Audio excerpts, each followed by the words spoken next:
out to McDonald's, sponsoring the first ever fry cook in the WNBA. Bag work is off the dollar menu, man. What is this junk?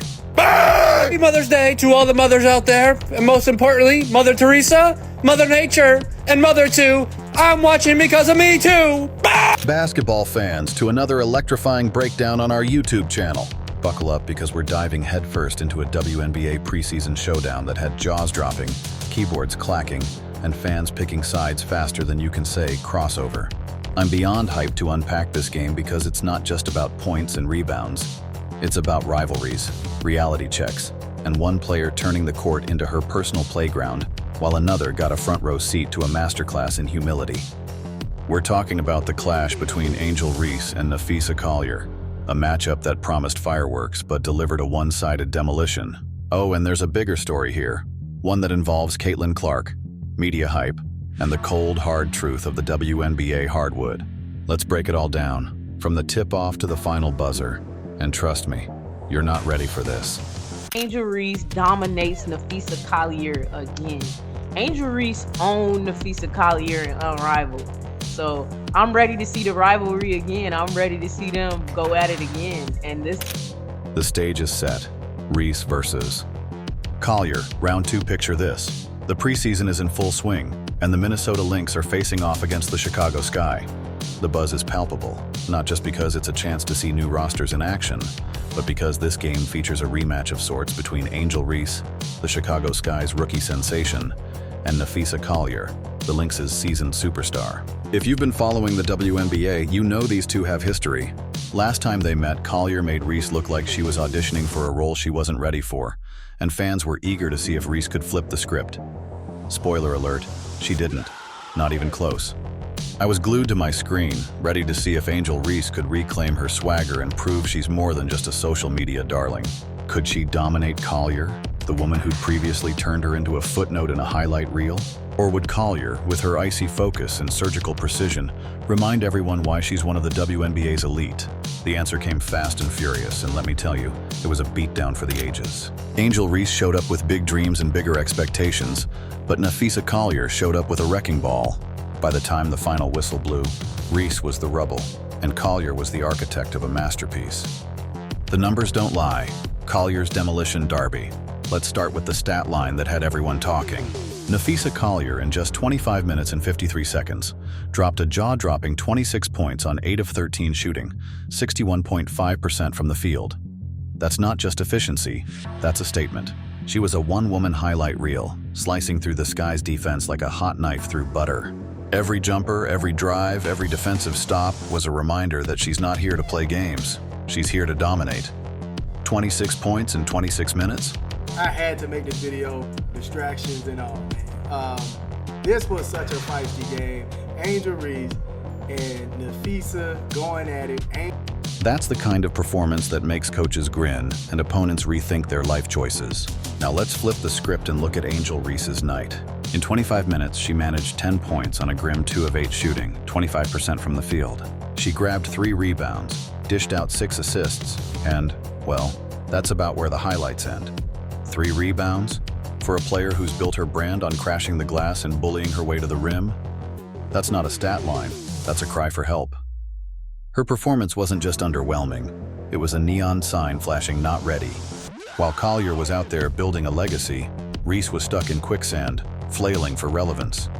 If you're thinking, okay, maybe it was just an off night, let's pump the brakes. This wasn't a one-off.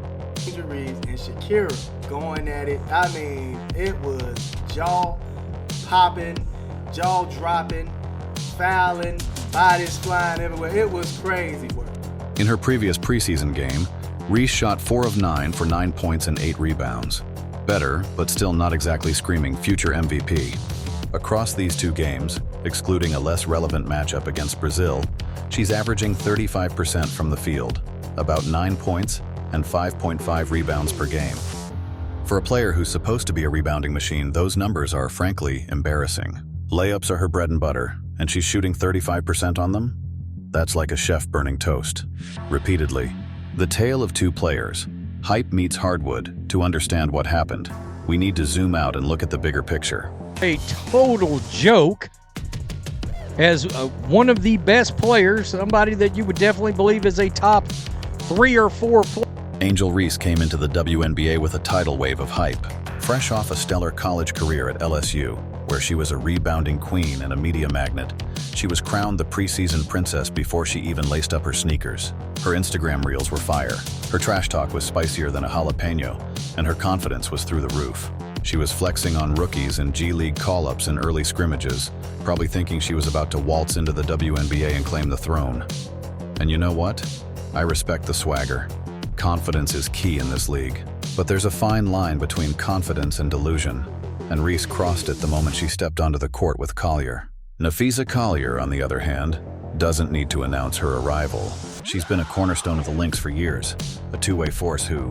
player in all of the WNBA gets shoveled out, and we all know why. I mean, good grief, serious. Let's talk about the moments that defined this game. Early in the first quarter, Reese tried to assert herself with a classic post-up move, backing down Collier with all the bravado of a reality TV star. But Collier, with the poise of a chess grandmaster, read the play like a book. She slid her feet, absorbed the contact, and blocked Reese's shot so cleanly it should have come with a receipt. The crowd gasped, the bench erupted, and Reese looked like she'd just been told her Wi-Fi was down.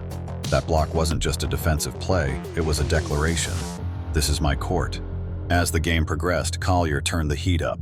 She drained mid-range jumpers with the smoothness of a jazz solo. Reese, preseason, part 2, let's get it! What they say about layups, harder than nuclear physics. Bang! She's a point forward now, and nobody's more excited. Drove to the basket with the precision of a surgeon, and even splashed a 3 for good measure. On defense, she was a one-woman wall, forcing Reese into rushed shots and bad decisions. One sequence in the third quarter summed it up perfectly. Reese caught the ball in the post, tried a spin move, and got stuffed by Collier, who then sprinted down the court and finished with a silky layup. It was basketball poetry, and Reese was the punchline. Meanwhile, Reese's struggles were painfully visible. Her shots weren't falling. Those easy layups she's known for were rimming out or getting swatted. Her rebounds were non-existent. She was getting outworked by players who didn't have half her hype. And don't get me started on the turnovers. Reese was handing the ball to the Lynx like she was running a charity drive. Want a possession? Here you go. Need another? Then opposing defenses. Time for the vintage underhand scoopity shot from 3 feet. Yep, there it is. Bang! Out to McDonald's, sponsoring the first ever fry cook in the WNBA. Bag work. By the fourth quarter, she was yanked to the bench. Her stat line a sad reminder that hype doesn't score points. The Caitlin Clark factor, a rivalry that wasn't now. Let's address the elephant in the room, or rather, the narrative that the media tried to force-feed us. This preseason game wasn't just about Reese versus Collier. It was being marketed as the opening chapter of a supposed Caitlin Clark versus Angel Reese rivalry. You know the story. 2 college superstars, one a sharpshooting phenom from Iowa, the other a rebounding firebrand from LSU, now facing off in the WNBA to determine who's the face of the new era. Fire versus ice, talent versus tenacity, TikTok versus textbook. The hype was everywhere. Think pieces, tweets, even ESPN graphics. But here's the problem. This rivalry exists more in headlines than on the hardwood. While Reese was getting schooled by Collier, Caitlin Clark was out there doing what she does best, rewriting the record books. Who amongst the Chicago Sky fans are really and truly basketball fans, or are they Angel Reese, the content creator, fans? In her own preseason games, Clark was dropping 25 points, dishing out 10 assists, and making defenses look like they were stuck in quicksand. Her passes were laser-guided, her three-pointers were launched from another zip code, and her poise was that of a veteran who's been in the league for a decade. She doesn't need to mug for the cameras or rehearse post-game sound bites. Her game speaks for itself, and it's shouting, "I'm here to stay." Compare that to Reese, who seems to think every layup is a photo op and every rebound is a viral moment.